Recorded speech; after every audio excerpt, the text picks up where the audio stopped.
Hi student, today we will start class number 4 from the part physics। जो हमारा last class में हुआ था, थर्ड क्लास में जो हमारा टॉपिक हुआ था, लास्ट टॉपिक वो आपका था वोल्ट मीटर। तो उसी से आगे हम कंटिन्यू करते हैं और सबसे पहले हम शुरुआत करेंगे आज की क्लास की दो न्यूमेरिकल से। तो प्लीज आप फर्स्ट न्यूमेरिकल नोट कीजिएगा। लिखिए आप, how much work is done in moving a charge of 2 coulomb from a point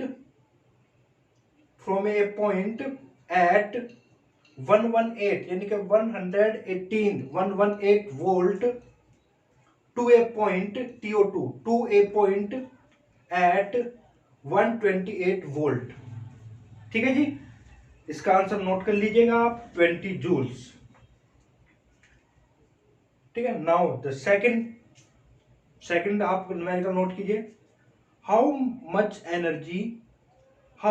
energy is given to each coulomb of charge passing through a 6 volt battery. तो हम शुरुआत करते हैं question की। देखिए फर्स्ट क्वेश्चन में देखना, एग्जाम्पल जो है आपका फर्स्ट। दोस्त ने क्या कहा आपसे, पहले आप न्यूमेरिकल को बड़े ध्यान से पढ़ना है, क्या उसने पूछा है और क्या आपको गिवन है, उस चीज पे आप कंसंट्रेट कीजिएगा। ठीक है। देखो, how much work is done, तो किसके बारे में बात कर रहा है, वर्क डन के बारे में पूछा आपसे। तो वर्क डन को मैं W से दर्शाता हूं, ये नहीं पता है मुझे। ठीक है जी। चलो, in moving A charge of 2 coulomb, तो चार्ज कितना दिया हुआ है आपको, चार्ज यानी कि क्यू कितना दिया हुआ है जी आपको, 2 कूलम। यूनिट जरूर लिखिएगा। फ्रॉम ए पॉइंट, मान लो कोई ए पॉइंट रहा होगा ये, फ्रॉम ए पॉइंट, यहां पर वोल्ट आपकी जो वोल्टेज है वो कितनी है, 118 volt to A point eight. तो सेकंड पॉइंट में मान लेता हूं ये ए पॉइंट हुआ और ये बी पॉइंट हुआ, तो इस पे कितना है जी 128 वोल्ट। ठीक है। तो इसकी हम बात करते हैं। तो देखो, पहली बात है, जब आप यहां से चार्ज को यहां पे लेके जाओगे तो कम वोल्ट से ज्यादा वोल्ट पर लेके जाओगे, तो आपको क्या करना पड़ेगा, वर्क डन करना पड़ेगा। क्योंकि चीजें ना हायर से लोअर की तरफ फ्लो होती है आपकी, और लोअर से हायर की तरफ अगर आपको जाना है तो आपको वर्क डन करना पड़ेगा। तो इसीलिए यहाँ पे बात हुई है वर्क डन की। ठीक है जी। चलो, तो 118 है, तो मैं इसको मैं मान लेता हूँ ये VA हुआ, potential at A point, potential at B point. और हम बात करते हैं, जो हमने लास्ट क्लास में एक फॉर्मूले की बात की थी कि वर्क डन, ठीक है ना, पोटेंशियल डिफरेंस। तो वहां पे वर्ड यूज होता है डिफरेंस, तो यहाँ पे पोटेंशियल डिफरेंस निकालोगे तो मैंने क्या कहा था, बाद वाला माइनस में फर्स्ट वाला, तो बाद वाला माइनस में फर्स्ट वाला, तो कितना हुआ जी 128 माइनस में 118, तो कितना हुआ जी 10 वोल्ट, यानी कि आपको 10 वोल्ट हो गया आपका। अच्छा, तो वोल्टेज का फॉर्मूला आपके पास क्या था, पोटेंशियल डिफरेंस का, V इज टू में W/Q। देखो, जब भी आप क्वेश्चन करें तो वैल्यूज लिखें और फॉर्मूला जरूर लिखें, ताकि और फॉर्मूले को बॉक्स में जरूर बंद करें, ताकि ये आपका एक गुड इंप्रेशन जाता है एग्जामिनर पे। ठीक है। चलो जी, अब जो जो वैल्यू दी है उसको, V की वैल्यू कितनी है जी आपके पास 10 इक्वल टू में वर्क डन नहीं मालूम, Q कितना है जी आपके पास 2 कूलम। ठीक है, नहीं 2, तो इसकी मैं मल्टीप्लाई इधर करूंगा तो देखना कितना आएगा 20। और वर्क डन की जो यूनिट होती है, तो कोई यूनिट अगर आप नहीं लिखोगे तो आपके मार्क्स कट जाएंगे। ठीक है जी। तो ये आपका कितना हो जाएगा 20 जूल। तो वर्क डन आपको कितना करना पड़ेगा जी 20 जूल आपको वर्क डन करना पड़ेगा। ठीक है। फिर नेक्स्ट आपका जो है सैंपल पे क्वेश्चन, सॉरी, तो क्या करें, हाउ मच एनर्जी। देखो, एनर्जी और वर्क डन बात एक ही है। ठीक है जी, एनर्जी और वर्क डन दोनों एक ही बात है। Is given to each coulomb, तो चार्ज कितना दिया हुआ है आपको, तो एनर्जी का मतलब यहां पे हुआ आपको वर्क डन का। चार्ज कितना है जी, ईच कूलम का मतलब हो गया 1 कूलम की हम बात कर रहे हैं। फिर कह रहा है, और charge passing through a 6 volt battery, तो V कितना दिया हुआ है आपको 6 वोल्ट। तो वर्क डन किसके बराबर होता है जी, वर्क डन की वैल्यू आप निकाल सकते हो। तो फॉर्मूला तो हमने क्या पढ़ा है, इस फॉर्मूले पे जाओगे तो V आपकी बार कितना दिया है 6, W कितना हुआ जी ये, और Q कितना आपका 1 कूलम, तो W इक्वल टू कितना हुआ जी, W इक्वल टू हो गया 6 जूल। तो यहाँ पे ये चीज हो गया आपकी, ठीक है। तो इन चीजों को आपको ध्यान रखना है कि क्या मुझे गिवन है और क्या मुझसे पूछा गया है। शुरुआत करते हैं एक नए टॉपिक की जिसका नाम है इलेक्ट्रिक करंट, ठीक है। तो करंट, इलेक्ट्रिक मींस हमने क्या पढ़ा है, चार्ज है। करंट का मतलब होता है किसी भी चीज का बहना, किसी भी चीज का बहना यानी कि फ्लो होना, ठीक है नहीं। तो अब इससे हमें क्या आता है, देखो मैंने यहाँ पे दो फिगर बनाई है, एक ये बनाई है एक ये बनाई है। तो आपको मैं ये जो टॉपिक कराऊंगा तीन चीजें मिक्स करके, मिक्स का मतलब आपको ये टॉपिक बिल्कुल अपने एक डेली एक्टिविटी के तौर पे समझना है, ठीक है। देखो कैसे, ठीक है। मैं यहाँ पे स्कूल का भी एग्जांपल दूंगा आपको, आपके घर का भी एग्जांपल दूंगा, तो आप थोड़ा सा इन चीजों को उनसे रिलेट करके याद करने की कोशिश करना, तो बहुत सारी चीजें आपको बिल्कुल क्लियर होगी। देखो ये जो फर्स्ट फिगर है, मैं मान लेता हूं ये कोई एक टेबल है आपकी, टेबल मान लेता हूं ये, और मैंने इस पे 1 ग्लास ऑफ वाटर यानी कि जो पानी का गिलास है वो डाल दिया, ठीक है। तो आप यहां पर ये सोच के बताइए आप मुझे, जब ये टेबल का लेवल सेम होगा, जितनी हाइट यहां पर है उतनी हाइट यहां पर है, क्या वाटर इधर से इधर जाएगा? आपने पूरा गिलास डाल दिया, टेबल पर पानी हो गया, तो पानी ठहर जाएगा उस पे या बहेगा या फ्लो करेगा? नहीं करेगा ना। क्यों नहीं करेगा? क्योंकि ये लेवल आपका सेम है, ठीक है। फिर इसी टेबल को मैंने क्या किया, इधर से थोड़ा नीचे किया और थोड़ा सा यहाँ पे हाइट ज्यादा की और यहाँ पे हाइट कम की। तो यानी कि अब अगर यहाँ पे पानी आप डालते हो, तो जैसे ही आप पानी डालोगे तो पूरा का पूरा जो वाटर है आपका, जो पानी है आपका वाटर, वो सारा आपका इधर को फ्लो हो जाएगा। क्यों हो जाएगा जी? क्योंकि यहाँ पे क्या लेवल का डिफरेंस है। तो यानी कि अगर आपको वाटर फ्लो कराना है तो लेवल का डिफरेंस होना बहुत जरूरी है। जैसे नॉर्मली आपके घरों में, ठीक है, आपके क्या सभी के घरों में क्या होता है, जो फ्लोरिंग होती है आपके कमरों में, छतों पर जो फ्लोर होता है उस पर थोड़ा सा स्लोप रखा जाता है। क्यों रखा जाता है? तो कभी जब आप कमरे की साफ सफाई करते हैं, बकेट भर भर के ऐसे डाल देते हैं, तो आपने देखा होगा वो जो वाटर है ना, वो सारा का सारा अपने आप से बाहर आ जाता है, ठीक है। बाहर क्यों आ जाता है? क्योंकि वहां पर थोड़ा सा लेवल डिफरेंस है, तो वो हायर से लोअर लेवल की तरफ भागता है, और हायर से लोअर लेवल किधर होगा? दीवार से आपके गेट की तरफ होता है, ठीक है ना। तो ये चीज हो गई। तो अगर आपका फ्रेश जो आपका फ्लोर है वो बिल्कुल लेवल में होगा, तो पानी आप डाल दो तो पानी क्या हो जाएगा, वहीं पे रुक जाएगा, ठीक है। तो पानी का जो फ्लो होता है वो हमेशा higher level to lower level होगा, higher level to lower level. जैसे आपके छत पर वो टैंक रखा हुआ है और नीचे आपकी क्या टैब है, तो आपने टैब खोला तो आपको कुछ नहीं करना, बस उसको ओपन करना है तो वाटर अपने आप आ जाता है। बट क्यों? क्योंकि वो हायर लेवल है और ये क्या हो गया, लोअर लेवल है। तो हायर से लोअर लेवल पे बिना आपका कोई वर्क डन किया आ जाएगा। बट अगर नीचे से ऊपर यानी कि आपको टैंक भरना है, तो आप क्या करते हो, मोटर ओपन करते हो। तो मोटर क्या हुआ, एक सोर्स हुआ, क्या हुआ, एक सोर्स। आप खुद ना मेहनत करके आप मोटर से मेहनत करा रहे हैं कि जो वाटर को आपके ग्राउंड से हाइट पे लेके जा रहा है, तो वहां पे मोटर यानी कि काम तो कर रहा है, भले ही आप ना करें, पर एक मशीन जो है, मशीन वो तो कार्य कर रही है। ऐसे ही चार्ज की भी बात है, electric charge, electric means charge, current मैंने फ्लो होना। तो जब चार्ज फ्लो होता है उसी को मैं बोलता हूं इलेक्ट्रिक करंट। चार्ज के फ्लो होने को भी हम क्या बोलते हैं, इलेक्ट्रिक करंट बोलते हैं। तो यहां पर भी जो चार्ज है, हमने अभी बात की किसी भी चीज को फ्लो होने के लिए लेवल का डिफरेंस होना बहुत जरूरी है। तो बात करते हैं हम इस, देखो अगर वी ए मान ले तो पोटेंशियल है, ये पॉइंट ए हुआ, तो यहाँ पर पोटेंशियल 10 है और यहाँ पे पोटेंशियल क्या है आपका, यहाँ पे भी 10 है। तो क्या आपका जो चार्ज, कोई चार्ज यहाँ पे क्यू चार्ज है, क्या वो यहाँ से यहाँ तक जाएगा? पर लेवल डिफरेंस ही नहीं है तो फ्लो तो होएगा ही नहीं, ये यहीं पे रुका रहेगा।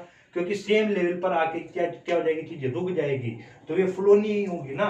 तो अगर चार्ज को आपको फ्लो करना है, चार्ज को फ्लो करना है, और चार्ज का मतलब यहाँ पे क्या, इलेक्ट्रॉन को अगर फ्लो करना है, तो आपको लेवल डिफरेंस करना पड़ेगा। और यहाँ पे जो लेवल है ना, तो लेवल वर्ड की जगह हम यूज करेंगे पोटेंशियल।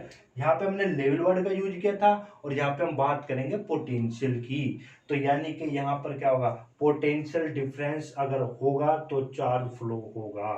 तो तो यानी कि अगर मैं VA जब भी जैसे हमने अभी फर्स्ट न्यूमेरिकल किया है VB, यहाँ पे 118 है और यहाँ पे आपका 128 है, ठीक है। तो यहाँ पे आपका क्या पोटेंशियल डिफरेंस है, तो आपका जो इलेक्ट्रॉन है या जो कोई चार्ज है वो पोटेंशियल A से B पे या B से A पे जा सकता है, फ्लो होगा इस दौरान, ठीक है। क्यों? क्योंकि यहाँ पे डिफरेंस है तो फ्लो होगा, नहीं है तो कोई फ्लो नहीं होगा। तो जैसे हमारी बुक में एक दिया हुआ है थ्योरी में, तो ये आप नोट करके लिखिएगा। देखो मैंने टू चार्ज बॉडी, जब मैं कोई भी दो चार्ज बॉडी को, और चार्ज बॉडी का मतलब यहाँ पे समझ जाना मेटल, और मेटल की कहानी हमने पढ़ी हुई है पूरी, कि कोई भी मेटल की अगर मैं बात करता हूँ, जैसे मान लो यही है आयरन है या एल्यूमिनियम है या कॉपर है या सिल्वर है, ये आपका पूरा क्या है मेटल है। इसके अंदर क्या है, हर एक चीज पूरे ब्रह्मांड में हर एक चीज एटम से मिलकर बने है, तो इसके अंदर भी क्या है, ये एटम है। गिन सकते हो? नहीं, बहुत ही ज्यादा असंख्य आपके एटम है, और एटम है तो मेटल में हमने क्या बताया था कि मेटल की जो प्रॉपर्टी इलेक्ट्रॉन देने की होती है, तो इसके अंदर असंख्य एटम है, तो उसमें किसी न किसी ने एक दूसरे को एटम दिया होगा, वो फ्री इलेक्ट्रॉन बने होंगे, क्या हो गए, छोड़ दिए होंगे, आटोमिक शेल से आपके इलेक्ट्रॉन निकल गए होंगे, तो है तो वो अभी इसी के अंदर ही ठीक है, पर वो अभी ना अपने ही मतलब कि जिस एटम से वो निकले उसी के आसपास घूमते रहते हैं, ठीक है। पर इससे नहीं कि भाई ये कंडक्टर इससे बाहर निकल के हवा में घूम जाए, नहीं, रहेगा वो उसके अंदर ही। तो ये मेटल है, ठीक है, मेटल बोले या चार्ज बॉडी का मतलब इसके अंदर अभी infinite number of the free electrons है, ठीक है। तो जब मैं कोई भी चार्ज बॉडी को किसी एक मेटल वायर से कनेक्ट कर देता हूं, मेटल वायर से क्या कर देता हूं, कनेक्ट कर देता हूं, यानी कि तीनों ही चीज क्या हो गई, कंडक्टिंग हो गई। तो मेटल वायर से जब मैं कनेक्ट कर देता हूं तो आपका चार्ज फ्लो होता है from body which is at higher potential, उस बॉडी से जो आपके हायर पोटेंशियल पे है उस बॉडी तक जिस पर लो पोटेंशियल है। तो यानी कि अगर मान लीजिए हायर पोटेंशियल पे और ये आपकी लो पोटेंशियल पे है, तो मैं इसको बोल सकता हूँ अगर VA ग्रेटर है VB से, तो जो चार्ज होगा वो क्या होगा, फ्लो ऑफ चार्ज किस डायरेक्शन में होगा जी, A से B पे होगा। और कब तक होगा, जब तक दोनों का लेवल सेम नहीं हो जाता, यानी कि जब तक VA बराबर VB नहीं होगा तो तब तक चार्ज आपका फ्लो होता रहेगा। देखिए बच्चों, अब हम बात करेंगे आपके नेक्स्ट टॉपिक की। टॉपिक का जो नाम है वो है how the current flow in wire, ठीक, किसी भी वायर में करंट कैसे फ्लो होगा, ठीक है। और मैंने आपको इसमें मैंने कहा था एक प्रैक्टिकल लाइफ से आप कुछ चीजें सीखोगे, उसको रिलेट करने की कोशिश करोगे।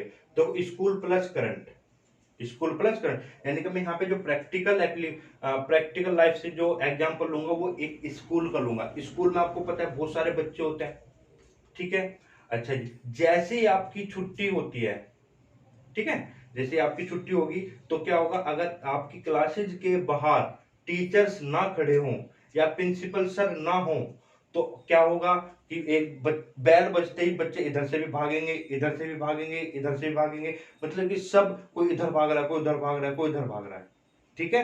कब, जब तक वहां पर कोई सर या कोई प्रिंसिपल सर नहीं होगा, ठीक है। बट अगर आपकी क्लास के बाहर मैं आपके टीचर्स को खड़ा कर देता हूँ या प्रिंसिपल सर खड़े हो जाते हैं, तो आप क्या करोगे, एक पर्टिकुलर लाइन में बच्चे 1 बाय 1 बाहर निकलेंगे, यही होता है ना, आपने देखा होगा ना अपने स्कूलों में, ठीक है। तो जो आपके प्रिंसिपल सर है और जो टीचर्स है वो वहां पे किस चीज का काम कर रहे हैं, वो कर रहे हैं वहां पे फोर्स का काम। फोर्स का मतलब कि आपके अंदर उनका डर है या एक रेस्पेक्ट है जिसकी वजह से आप एक लाइन में आप चलते हैं, ठीक है। अगर वे नहीं है तो आपका मतलब कि जो है आप रैंडमली मूव, रैंडम का मतलब इधर उधर भागना, ठीक है। तो उस तरीके से होगा। तो यहाँ पे आपको लाइन में लगाने वाला, आप किस वजह से लाइन में लग रहे हैं या आप किस वजह से मूव एक पर्टिकुलर डायरेक्शन में मूव कर रहे हैं, ठीक है, किस वजह से आप एक पर्टिकुलर डायरेक्शन में मूव कर रहे हैं, ओनली किसकी वजह से, सिर्फ और सिर्फ सर या प्रिंसिपल सर की वजह से, ठीक है। तो वहां पे क्या होगा, ये फोर्स हो गया। तो दो तरीके केस हुए आपके, कि जब वहां पे सर या प्रिंसिपल सर नहीं है और जब वहां पर प्रिंसिपल सर है, तो दोनों में वही चीज यहाँ पे भी है। तो यहाँ पे प्रिंसिपल जो चीज होगी करंट की अगर मैं बात करूंगा, तो यहाँ पे इलेक्ट्रॉन, जैसे आप बच्चे हो तो वैसे यहाँ पे इलेक्ट्रॉन काम कर, जैसे स्कूल में जितने भी बच्चे हैं तो यहाँ पे कंडक्टर में इलेक्ट्रॉन होंगे, ठीक है। और जैसे वहां पे सर या प्रिंसिपल सर है वहां पे, तो यहाँ पे वो प्रिंसिपल जो होगा, प्रिंसिपल जो होंगे और जो सर होंगे वो बैटरी होगी, क्या होगी जी, बैटरी होगी, बैटरी या फिर एक सेल, सेल या बैटरी, ठीक है। तो ये आपका है। तो अब हम बात करते हैं कि व्हेन नो सेल और बैटरी इज कनेक्टेड, जब मैं आपकी किसी भी कंडक्टर से कोई भी सेल को या बैटरी को कनेक्ट नहीं करता हूं, तो हम ये चीजें पढ़ चुके हैं कि जो कंडक्टर होता है उसके अंदर बहुत सारे असंख्य एटम होते हैं, और कंडक्टर किसके बना होता है, मेटल्स का बना होता है। मेटल्स की सबसे बड़ी खासियत क्या होती है आपकी, कि वो आसानी से आउटर मोस्ट सेल का इलेक्ट्रॉन फ्री कर देता है। तो यहां पर जो हम बात करेंगे इलेक्ट्रॉन की बात नहीं करेंगे, सिर्फ और सिर्फ बात करेंगे फ्री इलेक्ट्रॉन्स की, क्योंकि पूरी जो इलेक्ट्रिसिटी जो आपकी है वो डिपेंड करती है फ्री इलेक्ट्रॉन्स पर। क्योंकि इलेक्ट्रॉन अगर मैं वर्ड यूज करूंगा तो इलेक्ट्रॉन में तो वे भी आ जाएंगे जो आपके न्यूक्लियस से बाउंड है, क्योंकि भाई बाह्य कक्षा का एक्सटर्नल जो आपकी सेल है ना, जो आपकी सबसे भारी कक्षा है, उस वहीं से तो इलेक्ट्रॉन निकला है, अंदर के तो ऐसे ही है ना। तो हमें यहाँ पे मतलब होगा सिर्फ और सिर्फ फ्री इलेक्ट्रॉन से। तो फर्स्ट केस है व्हेन नो सेल और बैटरी इज कनेक्टेड, तो जो आपका कंडक्टर है, कंडक्टर के अंदर जो फ्री इलेक्ट्रॉन है वो आपके रैंडमली मूव करते रहते हैं, रैंडमली मूव करते रहते हैं, ठीक है जी। में हेडिंग ये लिखना है आपको और केस फर्स्ट लिखना है। केस फर्स्ट में आप लिखेंगे व्हेन नो सेल और बैटरी इज कनेक्टेड, तो ये आपको डायग्राम बनाना है। इसके बनाने के बाद में यहां से नोट करना है, अब आपको नोट कीजिएगा जो मैं लिखवा रहा हूं, लिखेगा when the metal wire has not connected to a source of electricity, to a source of electricity, bracket में आप लिखोगे बैटरी और सेल, बैटरी और cell, then the electron, sorry आप लिखना यहाँ पे then the free electrons present in it moves MOVE, ठीक है, moves at random, RANDOM, random यानी कि इधर उधर भागना, in all the possible direction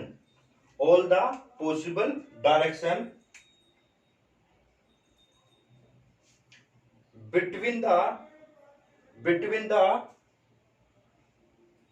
atoms of the metal wire, तो इस जो नोट मैंने कराया उसमें भी यही सब चीजें लिखा है कि जब तक आपने कोई बैटरी, इलेक्ट्रिकल सोर्स का मतलब यहाँ पे क्या है, बैटरी भी हो सकती है और सेल भी हो सकते हैं, आप जब कनेक्ट नहीं करोगे तो जो आपके कंडक्टर के अंदर फ्री इलेक्ट्रॉन है वो रैंडमली मूव करते रहते हैं, यानी कि इधर उधर भागते रहते हैं, ठीक है जी। केस नंबर आप सेकंड लिखेगा, केस सेकंड लिखेगा व्हेन ए सोर्स, बिल्कुल सेम इसी तरीके से लिखना, when a source of electricity यानी कि सेल और बैटरी इज कनेक्टेड, नोट जल्दी, when a source of electricity cell और बैटरी इज कनेक्टेड, डायग्राम ये बनाना है और इसके नीचे नोट करना, पॉइंट करके नोट कीजिएगा आप, तो नोट कीजिए,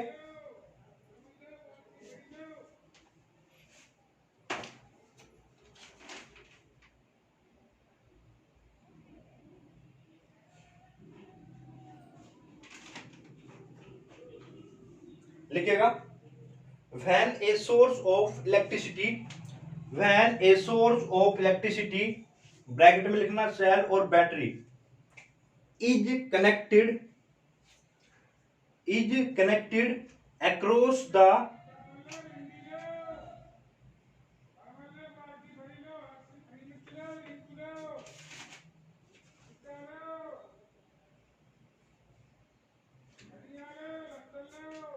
across the ends ends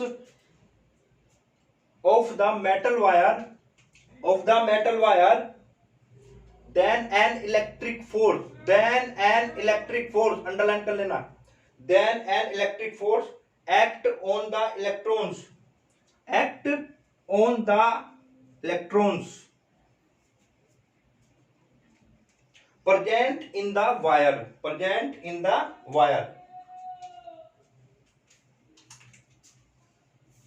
तो यानी कि जैसे आपके स्कूल्स में, आपके स्कूल जो होते हैं वहां पे अब बच्चों के ऊपर एक फोर्स होता है, एक तरीके से मैं ये नहीं करूँ, ठीक है, बच्चों के ऊपर जैसे स्कूल में यहाँ पे जो कहा ना फोर्स एक्ट होता है, फोर्स लगता है, तो मैंने अभी बात बताई थी ना आपकी, जैसे आपको अगर भाई आप एक पर्टिकुलर डायरेक्शन में कब मूव करोगे, जब आपके सर या प्रिंसिपल सर आपके वहां पे आसपास होंगे, ठीक है ना, तो आप उनके डर की वजह से या रेस्पेक्ट की वजह से, तो वो डर और या रेस्पेक्ट वो क्या आपका फोर्स है। या कभी कभी जो आपके टीचर्स है वो आपको डांटते हैं कि आप लाइन में लगेगा, तो डांटने का मतलब क्या, वे आपको फोर्स कर रहे हैं, नहीं आप एक लाइन में ही चलेंगे, ठीक है, और वे आपको क्या करेंगे बताएंगे भी कि फिर आप उस डर की वजह से क्या करेंगे, स्कूल के गेट की तरफ जाएंगे। भाई आपको छुट्टी होने के बाद किस तरफ जाना है, स्कूल के गेट से बाहर निकलना है ना, मेन गेट की तरफ जाएंगे आप, ठीक है। तो यहां पे भी क्या है ये कि जो इलेक्ट्रॉन्स है आपके, जब मैं सोर्स ऑफ इलेक्ट्रिसिटी जैसे सेल और बैटरी को कनेक्ट कर दूंगा, तो जो अब ये जो इलेक्ट्रॉन रैंडमली मूव कर रहे थे, तो बैटरी के कनेक्ट होते ही तो ये क्या हो गया जी आपका, ये प्लस हुआ और ये क्या हुआ जी माइनस हुआ। तो ये सब इलेक्ट्रॉन एक पर्टिकुलर डायरेक्शन में, मेन चीज ध्यान रखना, पर्टिकुलर डायरेक्शन में मूव करने लगता है। और किस डायरेक्शन में मूव करेंगे, ये इलेक्ट्रॉन कैसा होता है, नेगेटिव होता है, तो वो किस तरफ जाएगा आपका, पॉजिटिव, क्योंकि पॉजिटिव जो टर्मिनल है उनको अपनी ओर अट्रैक्ट करेगा। जैसे यानी कि जैसे बेल बजी तो आपको कौन सी चीज अट्रैक्ट करती है, गेट, गेट का मतलब यानी कि गेट से बाहर निकले और घर की तरफ जाएंगे, ठीक है। तो वहां पे जो अट्रैक्टिव जो चीज है, आप किसकी तरफ और आकर्षित हो रहे हो, जो आपके स्कूल का मेन गेट है। तो यहां पे भी ठीक है कि इलेक्ट्रॉन जब जैसे ही आपने source of battery, sorry source of electricity को कनेक्ट किया बैटरी और सेल को, तो इलेक्ट्रॉन जो आपके पहले रैंडमली मूव कर रहे थे वो आप एक पर्टिकुलर डायरेक्शन में मूव करने लगता है। किस डायरेक्शन में मूव करेंगे जी, positive terminal of the cell की तरफ, ठीक है। तो कंटिन्यू कीजिए। तो प्रेजेंट इन द वायर, अब लिखना since the electrons are negatively charge they start moving from, किधर से जा रहे हैं वो इधर को, नेगेटिव। देखो अगर ये नेगेटिव है तो ये जो टर्मिनल होगा, ये पॉइंट जो होगा वो भी कैसा होगा, नेगेटिव। नेगेटिव से किस तरफ जा रहे हैं, पॉजिटिव की तरफ। तो दे स्टार्ट मूविंग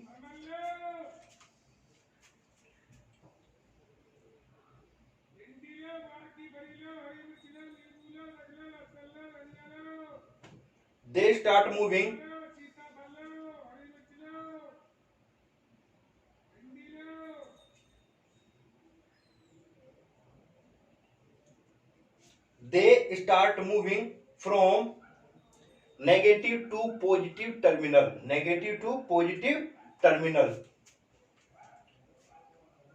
ठीक है जी। तो hence this flow of the electron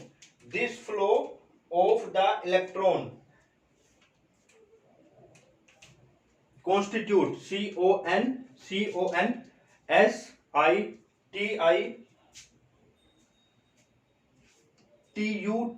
constitute the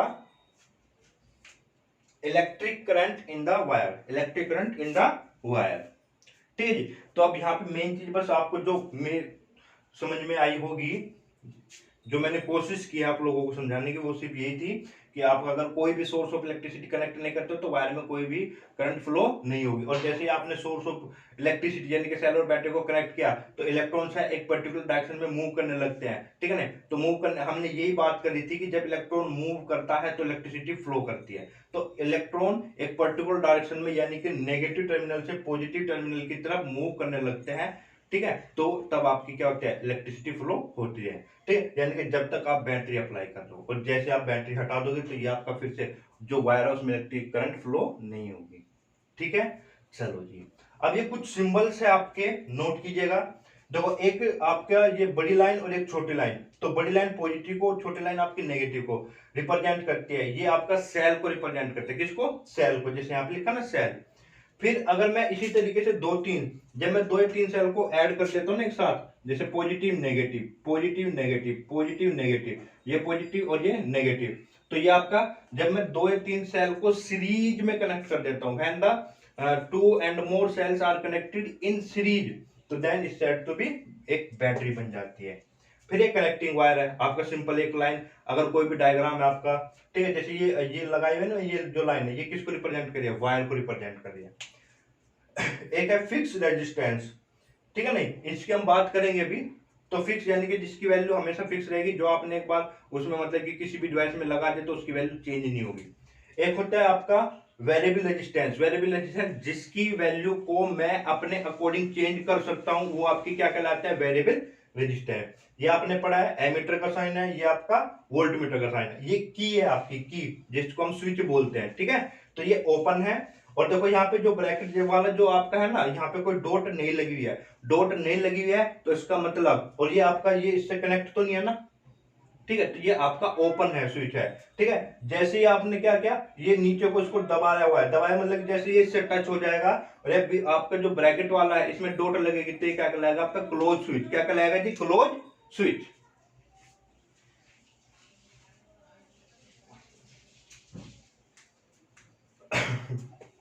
अब हम बात करते हैं how to maintain a continuous flow of the current, how to maintain a continuous flow of the current, ठीक है। तो ये चीज तो हम पढ़ चुके हैं कि for the electricity, for the flow of the electricity the flow of the electron is must, तो इलेक्ट्रॉन का फ्लो होना जरूरी है। अब इलेक्ट्रॉन का फ्लो होता है, हमने चीजें बात की थी अभी थोड़ी देर पहले ही। तो नेक्स्ट टॉपिक है आपका how to maintain a continuous flow of the current, यानी कि आपको कंटिन्यूअसली करंट कैसे फ्लो कराए। तो देखो करंट फ्लो होने का मतलब क्या है जी, इलेक्ट्रॉन का फ्लो होना, जब तक इलेक्ट्रॉन फ्लो करते रहेंगे पर्टिकुलर डायरेक्शन में, ठीक है, तो आपकी करंट फ्लो होती रहेगी। तो उस आपके इलेक्ट्रॉन्स के कंटिन्यूअस फ्लो होने के लिए आपकी किस चीज की रिक्वायरमेंट होती है, पोटेंशियल डिफरेंस की। जैसे हमने एक वाटर का एग्जांपल लिया था ना, वाटर वाला एग्जांपल जो लिया था कि भाई अगर आपका लेवल सेम है तो आपका फ्लो नहीं होगा, और आपको मतलब कि लेवल डिफरेंस है तो आपका वाटर क्या होगा, कंटिन्यूअसली फ्लो होता रहेगा, जब तक आपका लेवल में डिफरेंस है वो वहां तक आपका चलता रहेगा। नेक्स्ट टॉपिक है how to maintain a continuous flow of the current. देखो continuous flow of the current के लिए हमने क्या पढ़ा है कि आपका जो इलेक्ट्रॉन्स है उनका फ्लो एक पर्टिकुलर डायरेक्शन में होना चाहिए, नेगेटिव टू पॉजिटिव टर्मिनल। उसके लिए आपको क्या करना पड़ेगा कि एक सोर्स ऑफ इलेक्ट्रिसिटी अप्लाई करना पड़ेगा, और सोर्स ऑफ इलेक्ट्रिसिटी अप्लाई करने का मतलब क्या है कि वो उसको फोर्स करेगा, किसको, फ्री इलेक्ट्रॉन्स को फोर्स करेगा नेगेटिव से पॉजिटिव की तरफ जाने के लिए। या हम ऐसा बोल सकते हैं कि जो ये आपकी बैटरी है ना, ये आपका एक पोटेंशियल डिफरेंस क्रिएट करता है, क्या करता है जी, पोटेंशियल डिफरेंस क्रिएट करता है ताकि इलेक्ट्रॉन आपका मूव कर सके। जैसे हमने बात की थी ना कल टेबल और वाटर वाली ना, तो जितना आपका स्लोप होगा, जितना ढलान होगा उतना ही ज्यादा पानी फ्लो होगा आपका, ठीक है। और कब तक फ्लो होगा, जब तक उसको स्लोप मिलता रहेगा, यानी कि जब तक ढलान मिलता रहेगा तब तक वो वाटर आपका कंटिन्यूसली फ्लो होता रहेगा, ठीक है। तो यहाँ पे भी वही है कि जब तक आपका पोटेंशियल डिफरेंस रहेगा तो फ्लो ऑफ द इलेक्ट्रॉन बना रहेगा, और फ्लो ऑफ द इलेक्ट्रॉन बना रहेगा तो कंटिन्यूसली आपकी करंट फ्लो होती रहेगी, यानी कि टू मेंटेन, ठीक है नहीं, for the continuous flow of the current we have to maintain a potential difference by applying a source of क्या, इलेक्ट्रिसिटी। वो आपका बैटरी हो सकता है, वो आपका सेल हो सकता है। जैसे हमने बात की, तो हमने बात की ना अप्लाइंग बैटरी और सेल, हमने बैटरी और सेल को अप्लाई किया, इसका मतलब क्या होगी, वो फोर्स करेगा, वो फोर्स करेगा या पोटेंशियल डिफरेंस क्रिएट करेगा। और जैसे ही पोटेंशियल डिफरेंस क्रिएट हुआ तो फिर क्या होगा, फ्लो ऑफ इलेक्ट्रॉन होगा, क्या होगा जी, फ्लो ऑफ इलेक्ट्रॉन होगा। और जैसे ही फ्लो ऑफ द इलेक्ट्रॉन यानी कि इलेक्ट्रॉन एक पर्टिकुलर डायरेक्शन में मूव करने लगे तो आपका क्या होगा, करंट फ्लो होने लगती है। तो ये आपका एक डायग्राम है, देखो जैसे आपका कोई भी सेल होती है, सेल सेल में आपका एक पॉजिटिव टर्मिनल होता है, एक नेगेटिव टर्मिनल, और जब सेल को आप ध्यान से देखोगे तो एक उस पर स्पेसिफिकेशन लिखी रहती है कि वो कितने वोल्ट का है। तो ये आपका सेल, मैं मान लेता हूं जो आपका नॉर्मल सेल आते हैं जैसे रिमोट वाले या घड़ी में जो हम डालते हैं ना सेल, तो वो आपका कितना है जी, 1.5 वोल्ट का है, कितना है, 1.5 वोल्ट होता है। तो इसका मतलब क्या है, पॉजिटिव आपका जो टर्मिनल होता है ना वो हायर पोटेंशियल पे होता है, हाई पोटेंशियल यानी कि हाई लेवल पे, और नेगेटिव क्या होगा जी, लोअर पे, ठीक है। तो इस तरीके से चीजें आपकी, और जैसे आपने इसको कनेक्ट किया तो आपका क्या होगा, ये करंट होगा और ये बल्ब क्या करेगी, बल्ब लाइट ऑफ होगा।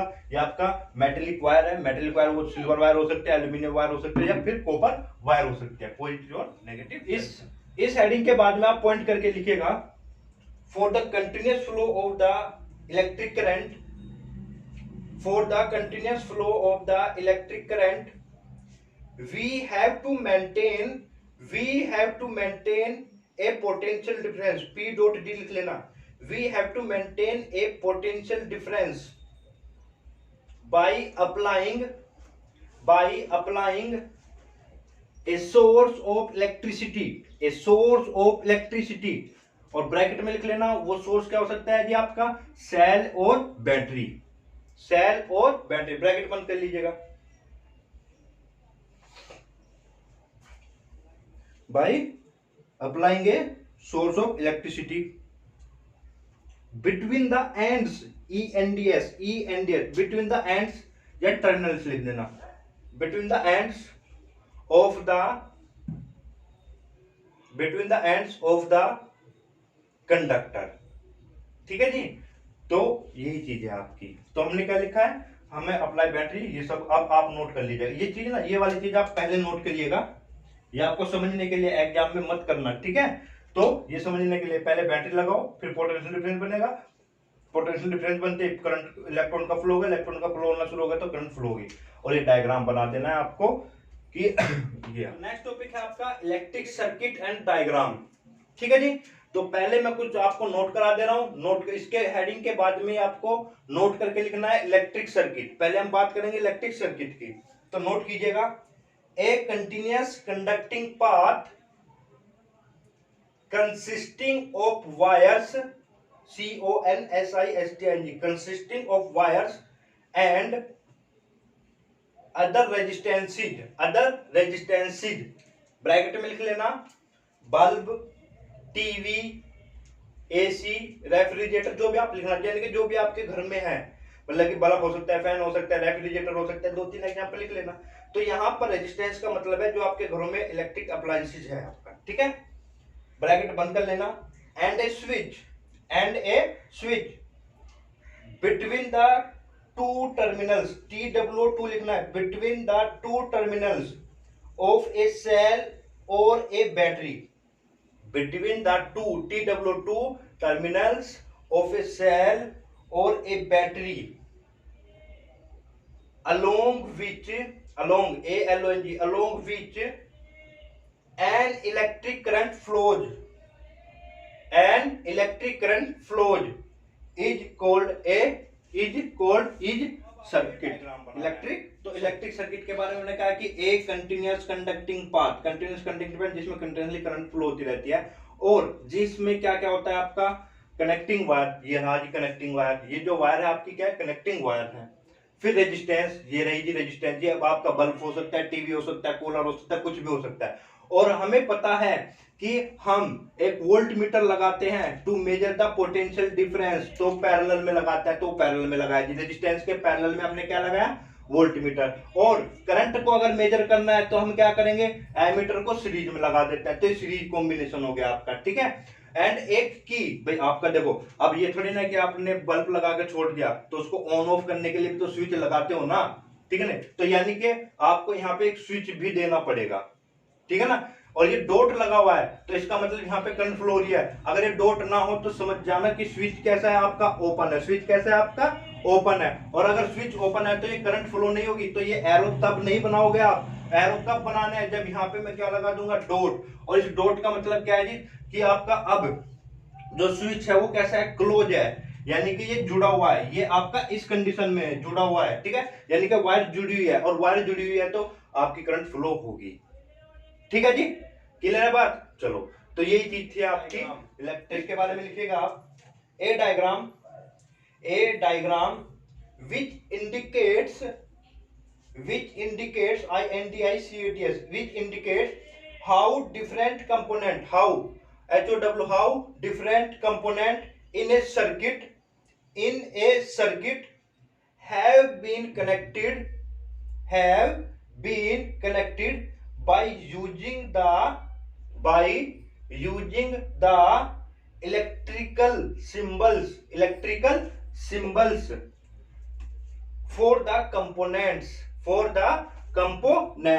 is known as the